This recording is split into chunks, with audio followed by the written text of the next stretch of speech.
Ça prend ou ça prend pas, ou ça prend difficilement, ou il y a des rejets. Et pour que la greffe prenne, il faut qu'il y ait l'amour dans le couple, évidemment. Puis il faut que ces enfants qui n'ont aucun lien de consanguinité, ils s'appellent frères et sœurs et qui deviennent des frères et sœurs et qui créent des liens de fraternité, ce qui a l'air évident dans votre famille. Et ça, encore une fois, c'est la charpente de la famille et c'est comme un conte de fées à l'envers. C'est des enfants qui se rencontrent et qui créent une famille, qui créent des parents. C'est l'inverse de La Belle au bois dormant. C'est vrai, c'est ça. On a fait... Alors, qu'est-ce qu'on peut vous souhaiter? Plus d'enfants. Plus d'enfants, c'est fini? Vladimir, c'est le dernier? Ah ouais. Ouais. C'est notre cadeau. En tout cas, je trouve votre conseil de famille absolument génial. Ça, je pense que c'est une bonne leçon pour beaucoup de familles, composées, recomposées ou pas composées, qui nous regardent. Parce que c'est vrai que les familles manquent comme de rituels, de contenu. Il y a de moins en moins d'idéologie, de religion. Et là, il y a quelque chose comme ça qui crée une véritable cohésion, unité familiale en mettant des règles. La seule chose, évidemment, c'est que les parents restent des parents. C'est-à-dire que la démocratie a des limites, j'imagine. Bien sûr. Oui, elle en a. Pas eux qui décident de tout. Je vous souhaite beaucoup de bonheur. Je pense que vous en avez un grand. Merci beaucoup. Vous êtes sur M6, Affaires de famille. Mes parents ont divorcé. Je vous propose de découvrir maintenant l'histoire insolite d'une femme qui n'est pas faite pour le mariage. Katie a 46 ans. Elle est la mère de 4 enfants, de 3 pères différents. Pour Katie, c'est un choix. Elle ne veut pas d'homme à la maison car elle n'est pas faite pour le mariage. Comment tous ces enfants de pères différents s'entendent-ils entre eux? Comment vivent-ils tous ces divorces? Et comment s'y retrouvent-ils? Notre mère n'est pas faite pour le mariage. C'est un reportage d'Hélène Menet. Les enfants, vous venez, on va organiser les vacances là. Dans cette famille, organiser les vacances est un véritable casse-tête. Katie a eu 5 maris et ses 4 enfants ont 3 pères différents. Chaque été, les enfants doivent passer les vacances avec leurs pères respectifs. Diane, tu amènes un calendrier là? Une mère qui a 4 enfants a forcément au moins 2 amis. Ah là, c'est la honte là, non? Diane Perle, l'aînée, a 19 ans. Elle va partir avec son père, Jean. Ils iront en Bulgarie. Madeleine Audrey, 16 ans, et François Zachary, 14 ans, partiront rejoindre leur père Bernard à Monaco.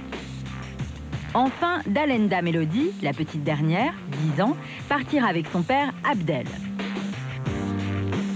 Dans ces conditions, difficile de faire coïncider les programmes de chaque enfant. Personne n'est d'accord sur les dates.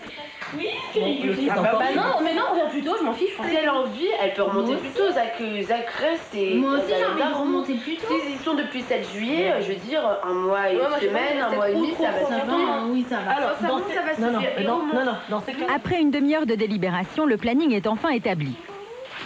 Diane Perle l'affiche sur le réfrigérateur pour que ce soit bien clair pour tout le monde et en espérant que les dates conviendront à tous les pères. Maman, je l'accroche là. Voilà. Il faut commencer par quelque part. Donc là, on a fixé ces dates-là et puis comme ça, nos pères se greffent dessus et on s'organise. Les pères se greffent sur le planning et ils sont plutôt conciliants. Car demi-frères et demi-sœurs sont inséparables et certains veulent partir ensemble. Bernard, le papa d'Audrey, et François, ils descendent, enfin il a déjà pris les billets de train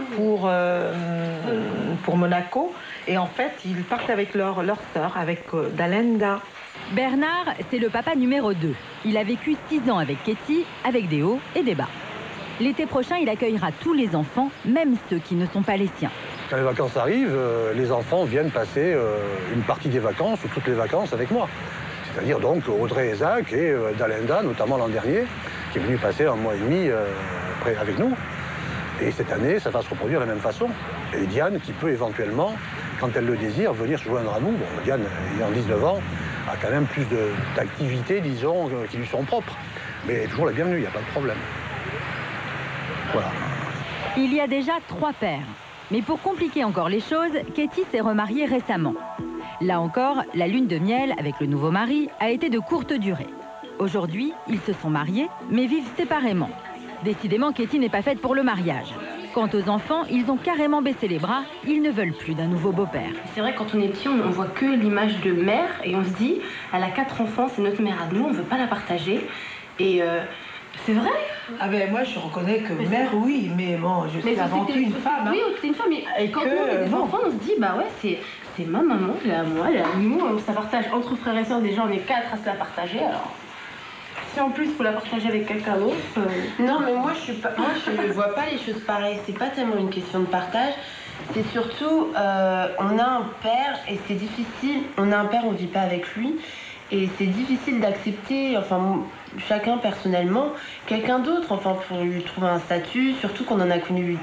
Encore, on aurait eu un seul beau-père, ça peut être crédible, mais au bout du 3e... Résultat, Katie a beau être amoureuse de son nouveau mari, elle vit au quotidien comme une mère célibataire, sans homme à la maison. Dors bien. Elle se consacre à ses enfants. Son mari, elle ne le voit que le week-end. En semaine, c'est toute seule qu'elle va s'endormir. Gérer une vie professionnelle comme la mienne, les 4 enfants, avec plusieurs pères, c'est vrai que c'était pas forcément évident. Même s'il y avait beaucoup d'amour, beaucoup d'affection entre mon mari et moi, mais vivre la vie en commun, c'est pas forcément donné à tout le monde. Voilà, bonne nuit.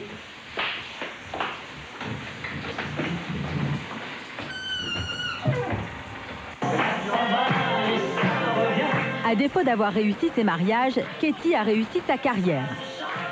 Elle était danseuse professionnelle, elle a même été l'une des Claudettes de Claude François. Aujourd'hui, elle tient un restaurant dans le 13e arrondissement de Paris. Mais sa plus belle réussite reste ses enfants.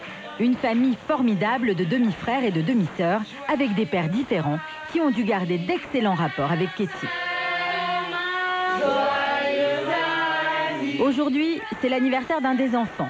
2 des pères sont présents. Entre les enfants, il n'y a aucune différence.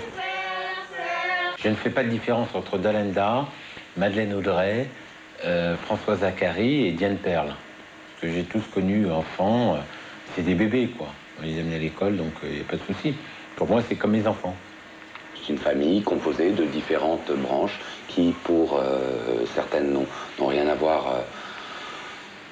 au point de vue sanguin les unes avec les autres, mais qui évidemment participent de la même union, un peu diluée au fur et à mesure. Katie est le cœur de toute cette famille. Femme dynamique, mère aimée, alors pourquoi n'arrive-t-elle pas à se fixer avec un homme? Sa fille Madeleine Audrey donne une première explication. Ma mère est quelqu'un de très tendre, mais je pense que la stabilité avec un homme, c'est assez difficile. Parce qu'elle a un caractère et elle aime bien quand les choses marchent bien. Donc c'est vrai qu'il faudrait qu'elle fasse des compromis, un petit peu plus de compromis si elle veut que ça marche avec quelqu'un. Mais Katie cache une blessure bien plus profonde, celle de son premier mariage. Katie n'avait que 15 ans, des amis de ses parents demandent la main de Katie pour leur fils, un étudiant camerounais. Pour elle, c'est un honneur, mais le mariage tourne à la catastrophe. J'ai vécu 1 an et demi avec cet homme, qui en fait m'a épousée, je disais, pour faire plaisir à sa mère, mais qui ne me connaissait pas. Donc,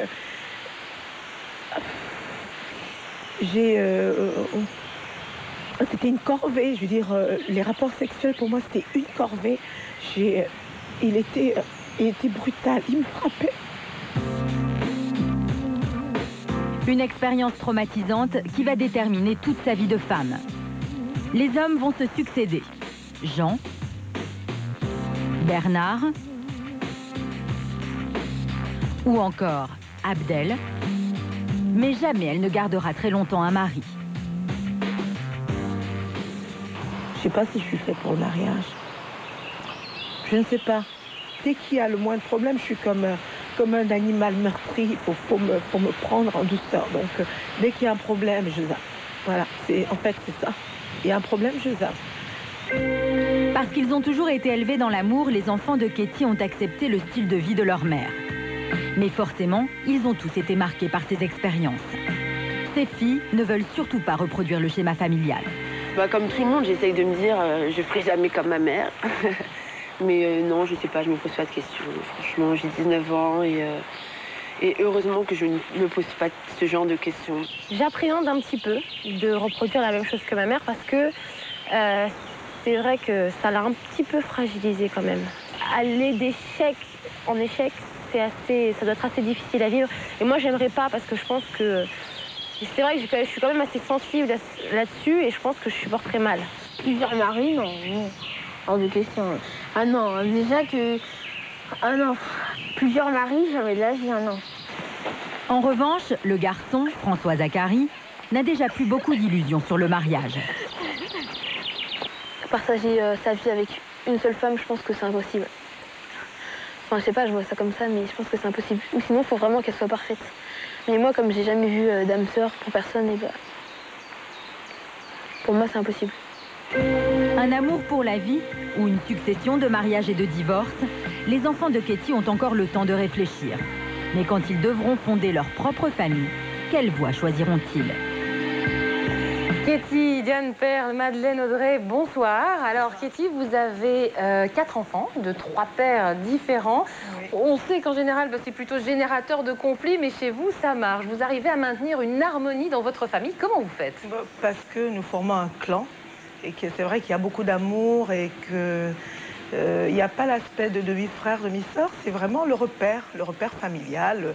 C'est le cocon et mes enfants ont besoin de ce cocon-là, et moi aussi d'ailleurs. Vous savez, le sentiment que vous donnez, c'est au fond que vous réussissez mieux vos divorces que vos mariages. C'est vrai, c'est parce que vous avez une vie de famille très réussie et surtout, chacun des hommes que vous avez connus a l'air de se sentir très intégré dans la famille. C'est-à-dire qu'il ne fait pas de différence entre ses propres enfants et les autres enfants, ce qui est très rare. On a vu des pères et des beaux-pères qui s'entre-déchiraient pendant toute cette émission. Et là, finalement, ça donne, comme vous dites, c'est un clan, c'est une tribu avec beaucoup de respect. Et ça c'est une réussite. Hein. Enfin, c'est une chef de tribu. Quand elle parle de son clan, c'est pas seulement le clan qui est regroupé avec des frères et des sœurs solitaires, c'est une chef de tribu qui est là. Et c'est peut-être aussi pour ça que ça marche pas dans ses mariages. Elle dit, je suis quelqu'un d'entière.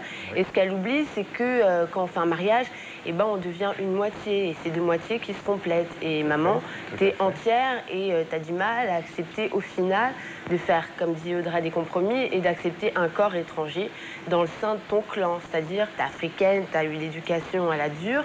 Et même si tu es très occidentale dans ta façon d'être et tout, au final, ce qui est cool dans tes veines, c'est quand même quelque chose d'assez sauvage et d'assez brut. Et tu es un peu... oui, tu es un peu sauvage avec les hommes, enfin, je veux dire. Serge, quel est le rôle des enfants dans un divorce? Est-ce que c'est justement de prendre les choses en main quand les parents sont un petit peu dépassés? Est-ce que ça, c'est la bonne méthode? Mais tout à fait, parce que quand les liens sont un peu affaiblis à l'étage au-dessus, il faut bien que ça tienne quelque part, l'édifice. Donc ça tient par les liens d'en dessous. Et finalement, ça fait un peu des familles à l'envers. Ça fait des enfants qui tiennent la famille, qui fondent la famille. Ça crée des liens de solidarité, d'entraide qui sont très forts. C'est nous qui faisons ça aussi. Madeleine Audrey, c'est nous qui insistons vraiment pour que ça se passe bien. Et c'est vrai que bon, il y a eu des hauts et des bas, mais dès que ça allait mal, on a fait en sorte que nous, les enfants, on n'aime pas voir nos pères et notre mère aussi mal se disputer. Donc on a fait ce qu'on a pu pour que ça se passe bien et on a réussi. On y est arrivé. Donc vous voulez dire que vous avez pris en main la famille et les divorces successifs de votre mère?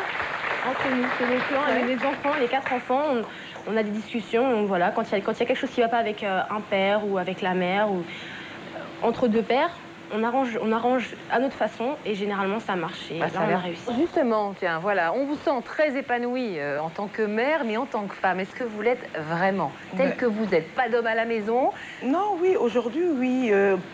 Comme j'ai tellement souffert des séparations, et à chaque fois, je me disais, cette fois-ci, ça va marcher, que non, réellement, je veux dire, les rencontres, c'est simplement pour prendre le temps d'être... Avec mon mari, on se voit pour être ensemble. Il n'y a pas des soucis de travail, ni de son côté, ni du mien, ni les enfants. Je dirais vraiment, on prend le temps d'être ensemble. Et oui, et ça se passe très bien. Et ça me convient parfaitement. Ben voilà, on a trouvé une bonne solution. En tout cas, merci beaucoup. Merci Diane Perle, Madeleine Audrey. Merci Katie. Vous faites bonne chance. Merci. À vous tous, bien sûr. Vous allez découvrir maintenant l'histoire d'un père divorcé qui, pendant 9 ans, n'a pas pu voir les enfants de son premier mariage parce que sa nouvelle femme était jalouse.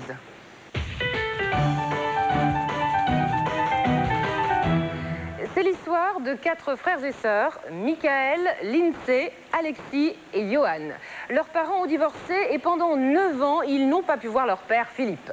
Il faut dire que Philippe, qui se présente lui-même comme un coureur de jupons, s'était remarié avec une femme très jalouse. Pour elle, pas question de recevoir les enfants du premier mariage.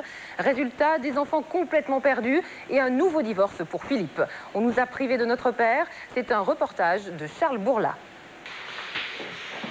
Si cette famille est à ce point émue, c'est qu'elle vit aujourd'hui un événement auquel plus personne ne croyait, se retrouver tous réunis en présence d'un père. J'avais 5 ans quand mon père est parti. J'avais 11 ans quand il est parti. D'avoir un père et une mère, c'est de l'amour, c'est deux personnes qui vous aiment. Là, vous n'en avez plus qu'une. Alexis, Lindsay, Johan et Michael ont énormément souffert des absences répétées de leur père. La dernière fois, il les a abandonnés pendant 9 ans. Vivre sans père, c'est dur, c'est très dur. Parce que, bon, à l'école, il y a les fêtes d'école, il y a le père qui est là, et puis nous, rien. C'est déjà très dur. Et puis, quand aussi à l'école, qu'est-ce qu'il fait dans la vie ton père? J'en sais rien, je l'ai jamais vu. Voici Philippe, le père de ses 4 enfants. Il n'a que 17 ans lorsqu'il rencontre leur mère. Très vite, Philippe et Patricia se marient et ont 2 enfants. Seulement voilà, Philippe est beau garçon, très sollicité et ne résiste pas à la tentation. Plutôt voilà, je pars, je vais à droite, à gauche, j'étais pas un gars sérieux. À cette époque-là, faut pas dire que j'étais un gars sérieux, je n'ai jamais été sérieux. Philippe l'avoue lui-même, il n'est pas un mari fidèle. Certes, Patricia a épousé le plus beau garçon du quartier, elle en est fière, mais elle doit tout le temps être sur ses gardes. On n'était pas tranquille, il y avait toujours ces gamines qui couraient après toi. Ça, c'est vrai. Et toi, tu étais très flatté, t'aimais bien. Tu te mettais sur le balcon, là, tu les voyais se passer. Et puis moi, je supportais plus. Je supportais plus du tout. Philippe joue les séducteurs. Résultat, le couple se déchire et divorce une première fois. Philippe profite alors de la vie, les boîtes de nuit, les virées entre copains, mais il finit par se lasser et revient auprès de la mère de ses enfants. Dès que papa arrivait, pour nous c'était la joie, c'est logique. Surtout que sachant qu'il revenait quand même, c'est-à-dire qu'on voulait le voir plus souvent. On voulait l'avoir pour nous pour tout le temps. Sans attendre, le couple se remarie et fait 2 nouveaux enfants. Au début, Philippe reste sage, mais petit à petit, sa nature le rattrape. Il redevient infidèle et oblige Patricia à divorcer une 2e fois. Ce divorce-là aura des conséquences dramatiques pour les enfants. Le deuxième divorce, non. Le deuxième divorce, il est parti et puis plus jamais revu. Du jour au lendemain, Philippe ne donne plus signe de vie. Il vient de rencontrer une nouvelle femme, une femme exclusive, qui lui demande de rompre définitivement avec son passé, c'est-à-dire avec Patricia et ses enfants. J'ai écrit des courriers à mon père tous les ans, pour Noël, le 1er de l'an et puis son anniversaire. Mais pas de réponse. Il recevait, pas de réponse, et là, on se sent vraiment délaissé. Il aurait pu nous envoyer quelque chose, ou même un petit mot, ou quoi que ce soit. Il aurait pu nous le dire, quoi, et qu'il nous aimait toujours, et qu'il pensait toujours à nous, mais qu'il ne pouvait pas nous voir pour l'instant. Ils t'ont écrit. Ils m'ont écrit, j'ai jamais reçu de lettre. Bébé, mais t'aurais pu quand même envoyer quand même une lettre juste pour dire bonjour, non? Philippe a honte de l'attitude qu'il a eue à cette époque-là. Comment un homme peut-il abandonner ses 4 enfants, ne pas répondre à leurs courriers et les laisser sans nouvelles? Les enfants ont voulu savoir, ils se sont rendus au domicile de leur père et de sa nouvelle femme. Elle a fait « Oh non !» puis elle a refermé tout de suite la porte. Mon père, bon, on les a entendus crier dans l'appartement. Mon père qui disait « C'est mes enfants, je veux les voir. » Il y a eu plein de choses comme ça. Donc on sait déjà qu'il a été manipulé derrière. Philippe va passer 9 ans sans voir ses enfants. Tout simplement parce qu'une femme le lui a interdit. Elle m'a empêché de voir mes enfants. C'est logique. Elle ne voulait pas les recevoir à la maison. Même si j'étais chez moi, dans ma maison, elle ne voulait pas les recevoir à la maison. Pour un enfant, être rejeté par son père laisse forcément des traces. Michael, l'aîné de la famille, a failli ne jamais s'en remettre. J'ai commencé par fuguer. Après, je suis tombé dans certaines drogues. J'ai joué encore avec d'autres choses, des bêtises, quoi. Les enfants sont persuadés qu'ils ne reverront jamais leur père. Peu à peu, Philippe est rongé par le remords. Enfin, il réagit au bout de 9 ans. Une chose, pendant 9 ans, tu m'as privé de voir mes enfants, et là, tu ne poseras pas. J'ai pris ma décision moi-même, j'ai dit une chose, c'est ça, c'est ça. Je ferme la porte à clé, je m'en vais voir mes enfants. Philippe claque la porte de chez lui et quitte définitivement sa femme. Il n'a plus alors qu'une envie, revoir ses enfants et retrouver Patricia, cette femme qui ne l'a jamais oublié, malgré tout ce qu'il lui a fait subir. Mais comment ses enfants vont-ils cette fois l'accueillir, eux qui ont tellement souffert? J'essaie d'oublier, et au moment où j'arrive à oublier, on me le remet, donc j'ai dit non, c'est pas possible. J'ai mis beaucoup de temps, j'ai dû mettre 2-3 mois avant de même pouvoir aller les voir. Moi là au début je voulais pas et en fait dès que je l'ai vu en face de moi, c'était impossible de résister, il fallait obliger, j'allais l'embrasser. Au bout de 9 ans. Bah en fait je l'ai vu pleurer donc ça me fait un peu pleurer aussi donc voilà quand je l'ai pris dans mes bras et puis voilà. C'était fort quoi on va dire. Un an s'est écoulé depuis les retrouvailles. Un an que le couple s'est reformé et que les enfants ont accepté de revoir leur père. C'est aujourd'hui la première fois que la famille se réunit au grand complet. Ça fait du bien de voir tout le monde parce que d'habitude quand on se retrouvait ensemble, les frères et sœurs, il manquait papa avant. Donc là, de le voir là, comme ça, avec nous, c'est bien. Je trouve ça mieux qu'avant. En fait, c'est la famille réunie, quoi. Désormais, Philippe a promis de ne plus abandonner sa famille. Patricia lui a déjà proposé un 3e mariage. Philippe n'a pas encore répondu. Il a juste dit que cette fois, il ne s'engagerait plus à la légère. Patricia, Michael, Lindsay, bonsoir. Alors, Lindsay, Michael, bien, on a vu que vous avez été très traumatisés par le divorce de vos parents et puis par l'absence de votre père. C'est très compréhensible. Mais Michael, vous avez maintenant 27 ans et on sent que ça vous poursuit toujours, cette histoire. Ma vie, j'ai l'impression que ça s'est arrêté dès du jour où il est parti. Ça fait combien de temps alors que votre vie s'est arrêtée? Ça fait 9 ans d'avant. Ça fait beaucoup. Oui. Vous voulez dire que vous ne pouvez pas faire le deuil de ce qui s'est passé? Vous en voulez à votre père? Un petit peu toujours, oui. Le fait qu'il ne s'est pas imposé pour nous, oui. Lindsay, est-ce que tu penses que ton père a changé, qu'il a vraiment et sincèrement envie de revivre avec vous et de reconstruire ce qu'il a perdu? Oui, moi je pense que oui, il a changé. Il veut rester avec nous. Qu'est-ce que tu attends de lui? Bah, qu'il soit comme le père qui m'a manqué pendant 9 ans. Qu'il soit avec moi comme un vrai père, quoi. Qu'est-ce que Philippe peut te donner aujourd'hui? L'amour. L'amour qu'il ne m'a pas donné il y a 9 ans. Et pendant ces 9 ans, l'affection et la tendresse qu'un père fait à sa fille. Alors, vous, Patricia, vous avez passé une bonne partie de votre vie à attendre le retour de Philippe. Vous avez été très, très patiente. Pendant 9 ans, Philippe a été privé de ses enfants parce qu'il était avec une femme qui était simplement jalouse et qui lui interdisait de vous voir. Pourquoi, à votre avis, Philippe a accepté l'autorité de cette femme? Il était assez gamin et donc il était influençable. Hein. Ce qui fait qu'il a sûrement dû rentrer dans ce jeu d'accepter ces conditions-là. Quand vous dites qu'il était assez gamin, c'est qu'il était plutôt volage, sans vraiment d'attache, de repères? Le sens des responsabilités que je n'avais pas. Et donc j'avais la charge, au lieu d'avoir 5 enfants, j'en avais 6. Serge, comment vous expliquez qu'un père puisse comme ça, on va le dire, abandonner ses enfants pour aller avec une femme qui lui intime l'ordre de ne plus les voir? Ça paraît incroyable. Oui, je pense que vous avez raison. Il y a peut-être un sens des responsabilités qu'il n'avait pas. Peut-être qu'il était trop jeune et que ce sens des responsabilités, il l'a acquis par la suite. Mais ce qui me frappe beaucoup, c'est finalement ces deux divorces et ces 2 mariages, ces 2 retrouvailles. Parce que ça, je crois que c'est ce qui est peut-être le plus difficile dans ces situations-là. Quand il y a une première séparation, un premier divorce, un enfant, il fait un travail de deuil. C'est jamais facile, un divorce pour un enfant. Il se coupe en 2. Il y a une partie qui est en deuil et une partie qui a une pensée magique qui se dit « c'est pas possible, ils vont revenir, mes parents vont se remettre ensemble ». Et si ça se produit dans la réalité, à ce moment-là, c'est comme croire au miracle. Hein. C'est-à-dire que c'est comme quelqu'un qui serait mort et qui tout à coup revit. Et si il y a encore une deuxième séparation après, là, c'est complètement ravageur. C'est-à-dire que c'est toutes les illusions qui volent en éclats. Et c'est pour ça que je dis souvent aux couples, si vous vous remettez ensemble par rapport à vos enfants, soyez sûr une deuxième fois que ça va durer et que ça va être solide, sinon ça va être très dur pour les enfants. Alors Serge, bien voilà, le thème de notre émission, c'est le divorce. On en a beaucoup parlé avec les parents et les enfants. C'est que c'est pas facile, effectivement, de se reconstruire après un divorce.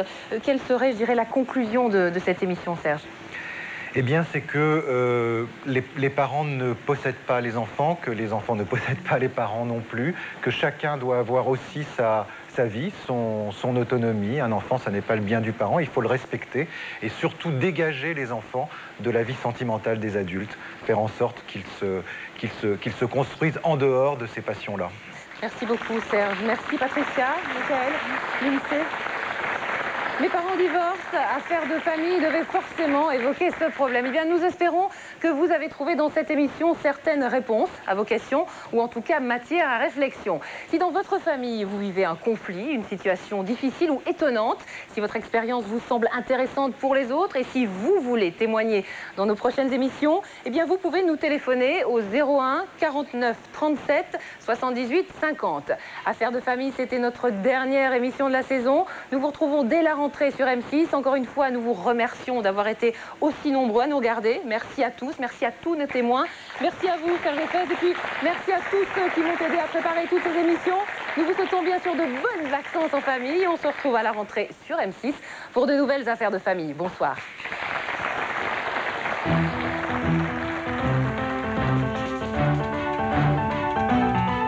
Poursuivez le débat sur m6.fr.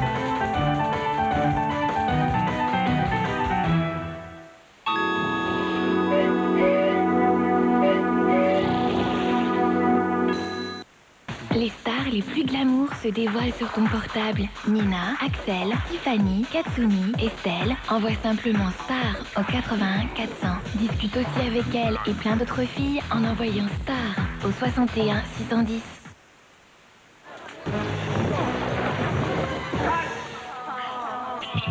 Vous vous demandez comment je vais pouvoir enlever toutes ces taches? Tout simplement avec le nouveau détachant Miroxi à l'oxygène actif. Mélangez un peu d'eau, Miroxi fait disparaître les taches sous vos yeux, où qu'elles soient. Et ça marche. Miroxi, la nouvelle référence contre les taches. La qualité Henkel. Tendre moment. Charge un logo de bébé trop chou sur ton mobile. Envoie par SMS bébé au 8 12 12. Bébé au 8 12 12. 8 12 12.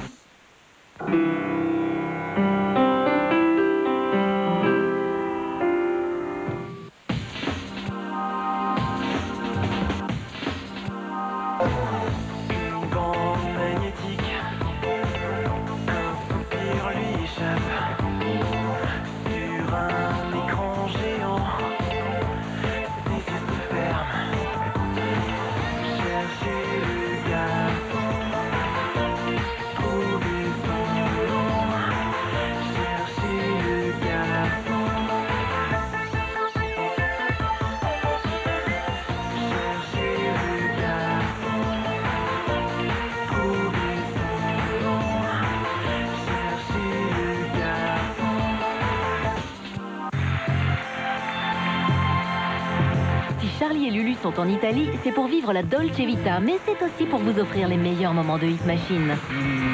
Les plus grands artistes, les super tubes et tous les moments d'émotion, ils vous les envoient comme d'autres vous envoient des cartes postales. Et comme ils sont gentiment timbrés, vous allez en profiter. Oui. On t'a commandé des passes, je pensais pas que c'était pour faire ça. La Coligny. Charlie et Lulu en voyage pour un spécial Hit Machine, samedi à 10h20 sur M6. M6 Musique au 08 92 69 68 10.